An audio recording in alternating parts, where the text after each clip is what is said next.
সুধী দর্শক, সবাইকে স্বাগত জানাচ্ছি নতুন মাত্রার প্যাচালে।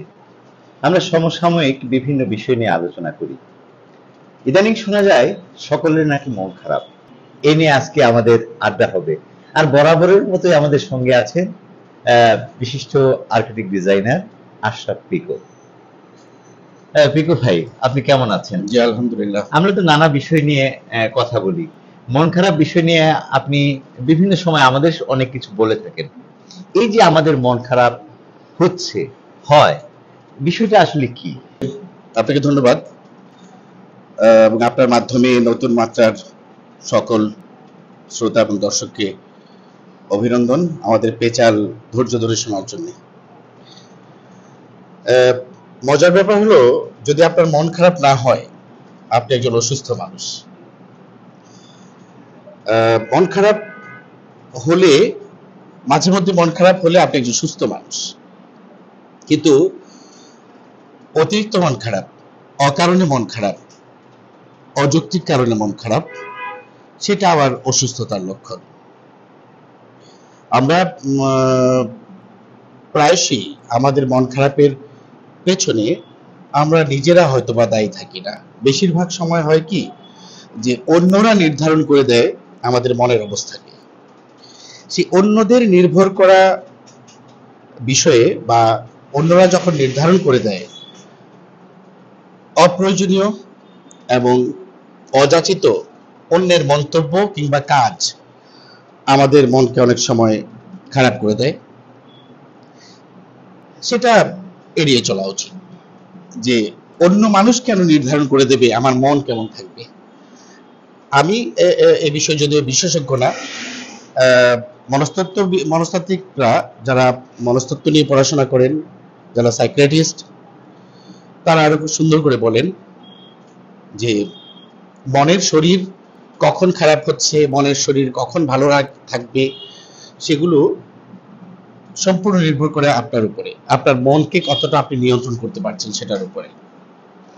আচ্ছা, এই যে আপনি বললেন, তো আমরা একটা বিষয় লক্ষ্য করছি যে এখন নানা কারণে মানুষের মৃত্যু হয়ে থাকে, কিন্তু সবাই একটি কথা বলে থাকে যে তার মনের উপরে একটা প্রভাব ছিল তাই তার মৃত্যু হয়েছে। এই ধরনের কিছু কথাবার্তা শোনা যায়। এই ব্যাপারটা আপনি কি বলবেন?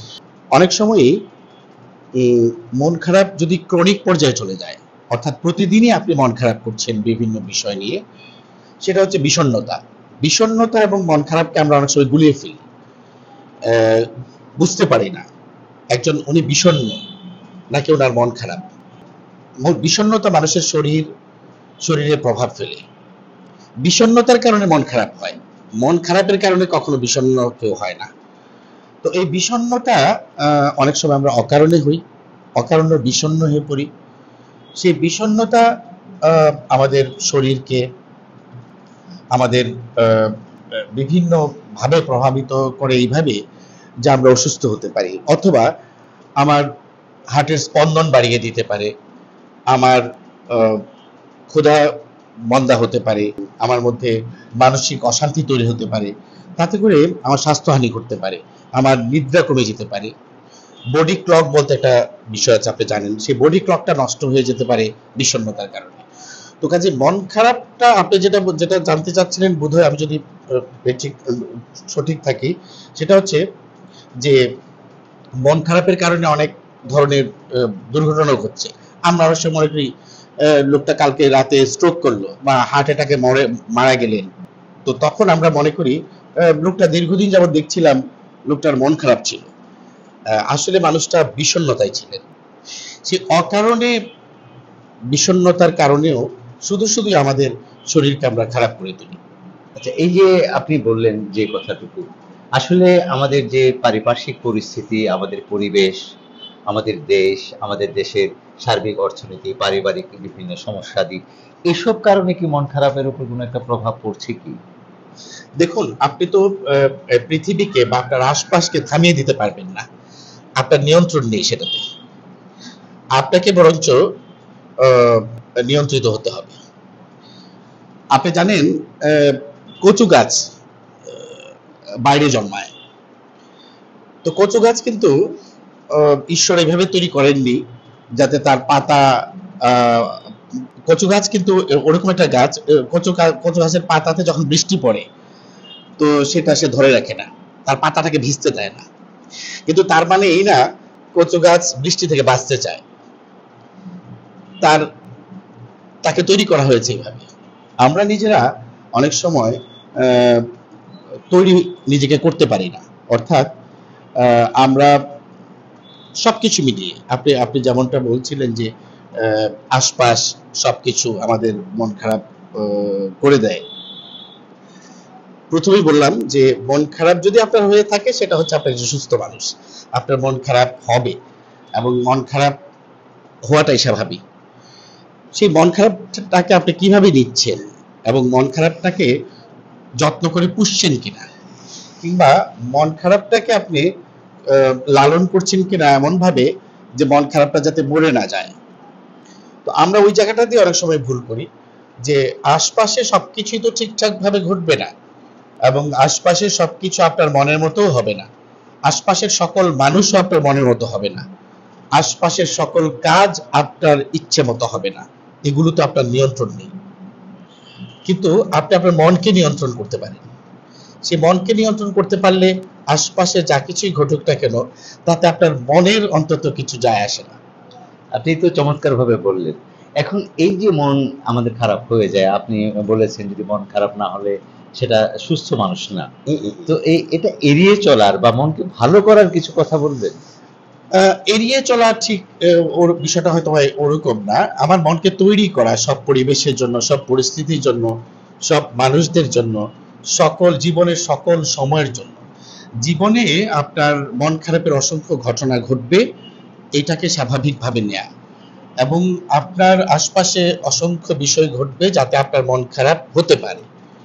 তো আমরা যেটা করি, আমরা অতিরিক্ত ভাবে এই বিষয়টাকে অতিরিক্ত লালন করা শুরু করি, কিংবা অযৌক্তিক কোনো বিষয় নিয়েও মন খারাপ করি। যেমন ধরেন আমরা সাধারণত কি করি, গার্ডিয়ানরা কি করি, যে আপনার সন্তান বাসা থেকে বের হলো স্কুলে যাওয়ার পথে, তো তিনি দুশ্চিন্তা করছে, সেটা একরকম জিনিস, সে স্কুলে পৌঁছলো কিনা। আপনি ঢাকা যাচ্ছেন, আপনার প্রিয় মানুষটা হয়তো দুশ্চিন্তা করছে ট্রেনটা পৌঁছলো কিনা, বাসটা পৌঁছলো কিনা, আপনার গাড়িটা পৌঁছলো কিনা, সেটা হচ্ছে দুশ্চিন্তা। কিন্তু আপনি যখন কোনো জানানেন না থাকে যে আপনি পৌঁছলেন কিনা বা আপনাকে তিনি রিচ করতে পারলেন না, তখন তার মন খারাপ হবে। এই যে হঠাৎ করে মন খারাপ একটা বিষয়, একরকম বিষয়, বা হঠাৎ কারোর কাছ থেকে কোনো কথা শুনলেন, আপনি কষ্ট পেলেন, তাতে আপনার মনটা কিছু সময়ের জন্য খারাপ হলো। কিন্তু যখন নাকি আপনি একটা নির্দিষ্ট বিষয়ে দীর্ঘদিন যাবত মন খারাপ করে থাকবেন, সেটা আপনার মনের উপরে স্থায়ী প্রভাব ফেলবে। সেই স্থায়ী প্রভাব থেকে আপনার যে ক্ষতিগুলো, সেগুলো আপনি কাভার করা খুব খুব কষ্টকর হয়ে দাঁড়ায়। তো আমরা ওইটাই সঠিক যে আপনাকে সকল বিষয়ের, সকল পরিস্থিতিতে, সকল বিষয় আপনাকে মেনে নেওয়া, মানিয়ে চলা, মনে না নেওয়া। আসলে আমরা তো মন খারাপ বলেন আর যাই বলেন, একটা সময় কিন্তু আমরা পার করছি এবং পার করে এসেছি। কিন্তু আমাদের এই যে নতুন প্রজন্ম, আগামী যে প্রজন্ম আছে, তাদেরকে উৎফুল্ল রাখার জন্য, তাদেরকে স্বাভাবিক রাখার জন্য কি করণীয় বা কি করতে পারি আমরা? দেখুন,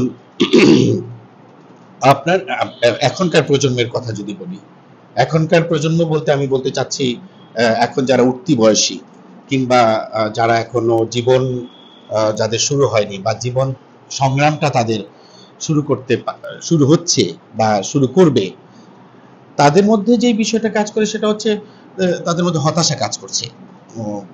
আপনি জেনে থাকবেন হয়তোবা যে একটা বড় অংশ সমাজের উঠতি বয়সী ছেলে মেয়েরা হতাশাগ্রস্ত। হতাশাগ্রস্তের যৌক্তিক অনেক কারণ থাকতে পারে এবং তারা হয়তোবা যৌক্তিক কারণেই হতাশায় আছেন। কিন্তু তাদেরকে যে জিনিসটা বুঝতে হবে, যে আমি এই কথাটা প্রায়শই বলি যে পৃথিবীতে এখন 850 কোটি মানুষ আছে, আমি বা আপনি এক পিস করে, তো আমরা প্রত্যেকে মাস্টারপিস। আমার অনেক কিছু কাজ করার আছে। আমি আমি পৃথিবীর জন্য জন্ম নিয়েছি, আমাকে পৃথিবীর জন্য পাঠানো হয়েছে। ছোট্ট একটা পরিসরের জন্য আমি গরিব ঘরে জন্মেছি, এই ঘরের জন্য আমাকে উম, ঈশ্বর বা বিধাতা বা সৃষ্টিকর্তা পাঠাননি। আমাকে পাঠানো হয়েছে সমগ্র পৃথিবীর নাগরিক হিসাবে। সমগ্র পৃথিবীতে আমাকে পাঠানোর প্রয়োজনীয়তা মনে করেছিলেন উনি। 850 কোটি লোক থাকা সত্ত্বেও আমাকে পাঠানোর প্রয়োজন মনে করেছিলেন। এটা খুব বিশাল বিষয়। তো এই কথাটা যদি আমি মনে করি যে আমি এতটা প্রয়োজনীয় যে ঈশ্বর বা সৃষ্টিকর্তা মনে করেছেন আমাকে পৃথিবীতে পাঠানো দরকার, এই কথাটা যদি আমি মননে গেঁথে নিই, আমি যদি একটা আবার চিন্তা করি যে আমি খুব দামি জিনিস, দামি মানুষ। আপনাকে যদি আজকে আমি একটা শার্ট গিফট করি এবং সেই শার্টটাকে যদি বলি যে পৃথিবীতে এটা এক পিস, এবং পৃথিবীর ধ্বংস যেদিন হবে, কিয়ামতের আগ পর্যন্ত, পৃথিবী সৃষ্টি থেকে কিয়ামত পর্যন্ত আরেক পিস শার্ট তৈরি হবে না এবং আরেক পিস তৈরি হয়নি, তখন আপনি শার্টটাকে কতটা যত্ন করে রাখবেন? কিন্তু আমাদের প্রজন্মের ছেলে মেয়েরা নিজেকে যত্ন করাটা ভুলে যায় অনেক সময়। এই কথাটা তারা মনে রাখে না, তারা এক পিস, তারা মাস্টারপিস।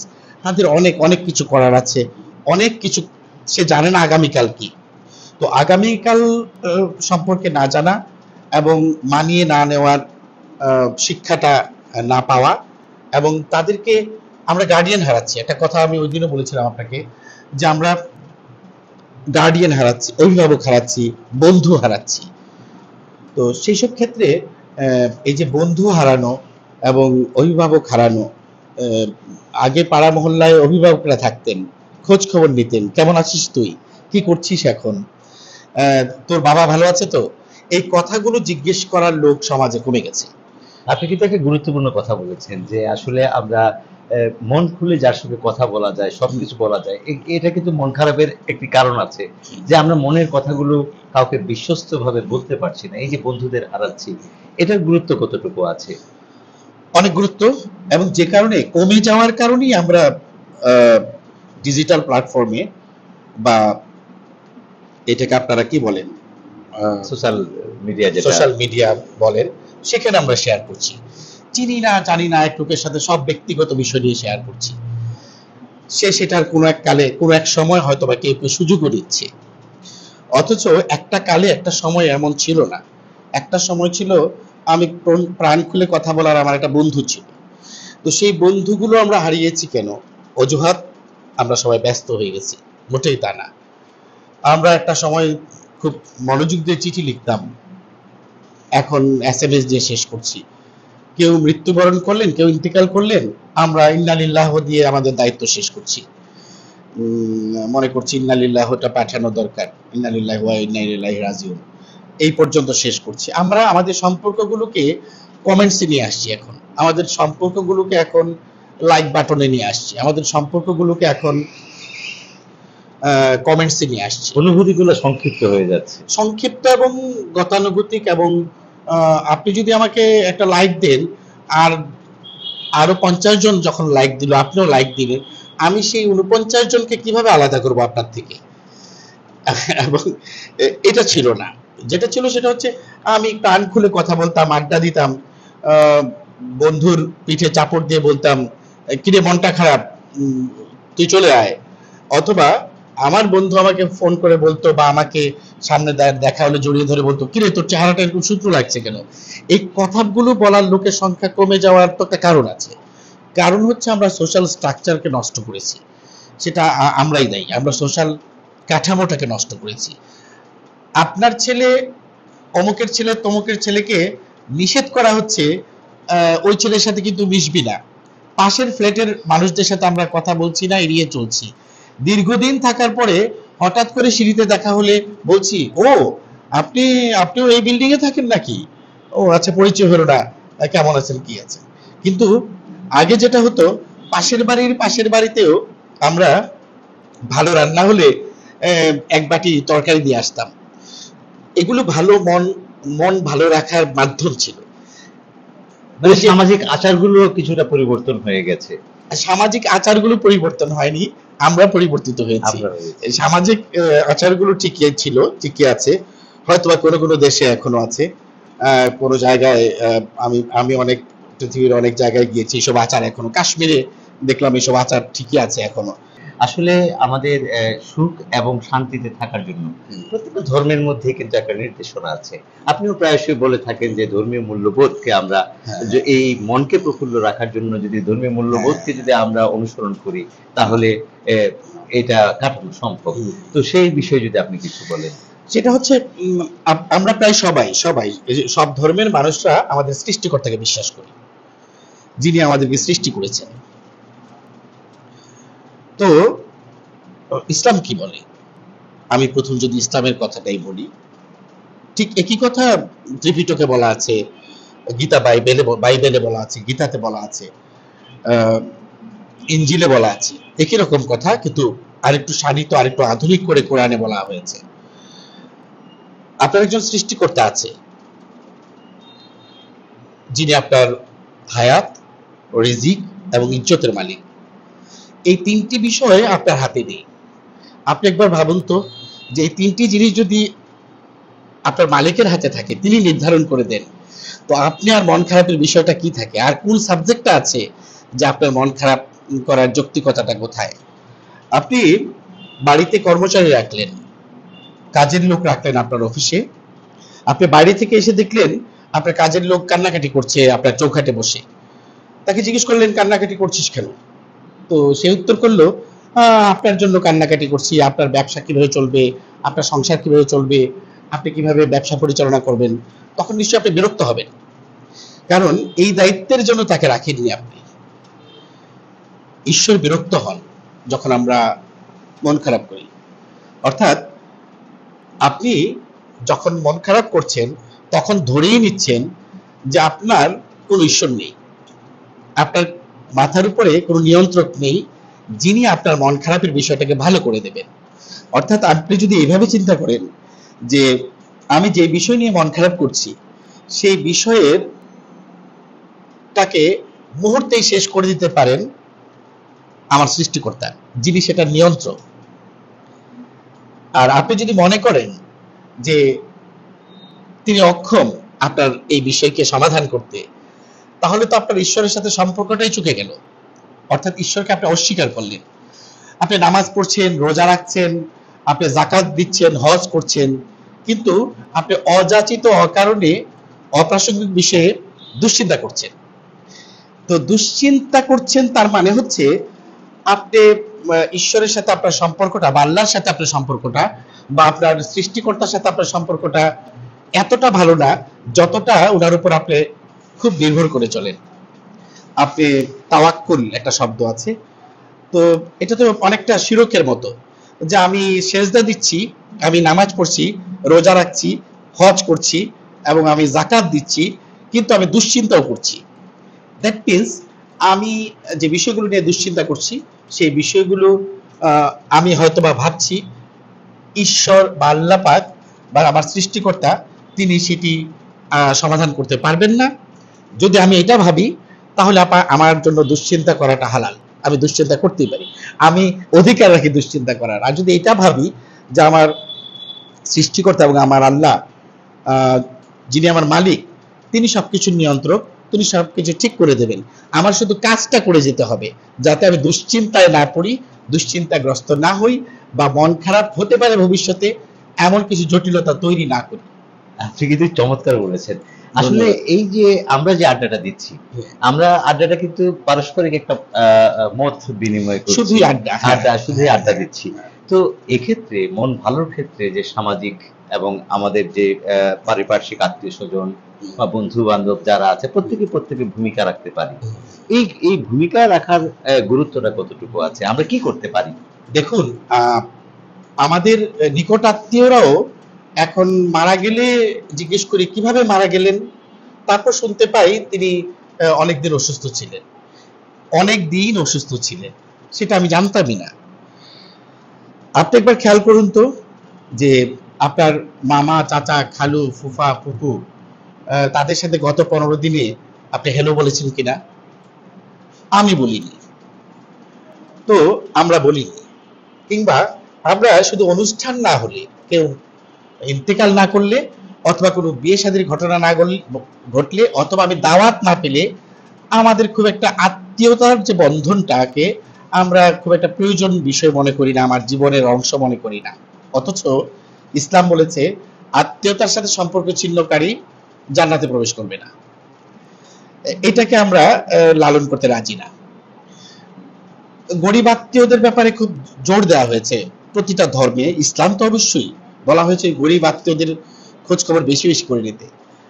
তো আমরা বেছে বেছে আমার সমপর্যায়ের আত্মীয়দের সাথে হাই হেলোটা রাখি আমার স্বার্থেই, যে তাদের সাথে সম্পর্কটা ভালো রাখলে বিপদ আপদে তাদের সহযোগিতা পাবো।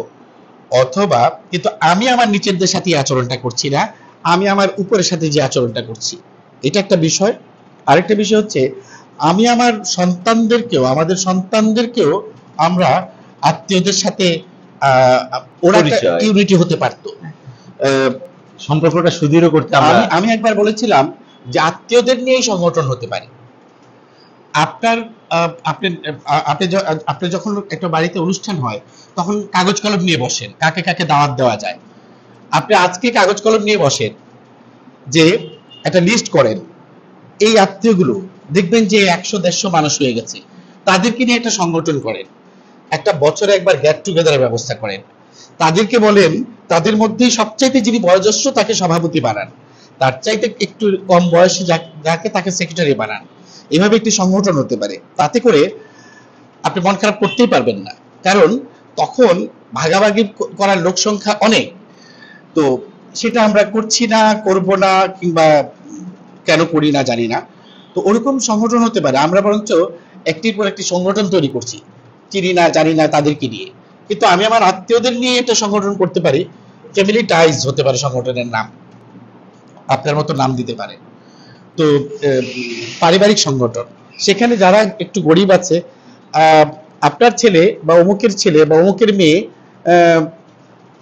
হয়তোবা একটা চাকরি দিতে পারেন তমুক বা অমুকের ছেলেকে, আত্মীয়দের মধ্যেই একজন অসুস্থ হলে আমরা ফান্ড রাইজ করতে পারি, আমরা একটা ফান্ড তৈরি করতে পারি, যে আমরা প্রত্যেক একটা নির্দিষ্ট অংশ টাকা জমা রাখলাম, এই আত্মীয়দের মধ্যে কেউ যদি হঠাৎ টাকার প্রয়োজন পড়ে তারা টাকাটা ব্যবহার করতে পারবে। তো এইভাবে আমরা মন ভালো করার অনেকগুলো উপায় বের করতে পারি। মন খারাপ নয়, মন ভালো রাখা যায়, এবং সেই প্রত্যাশায় আমরা আমাদের কথাগুলো বললাম।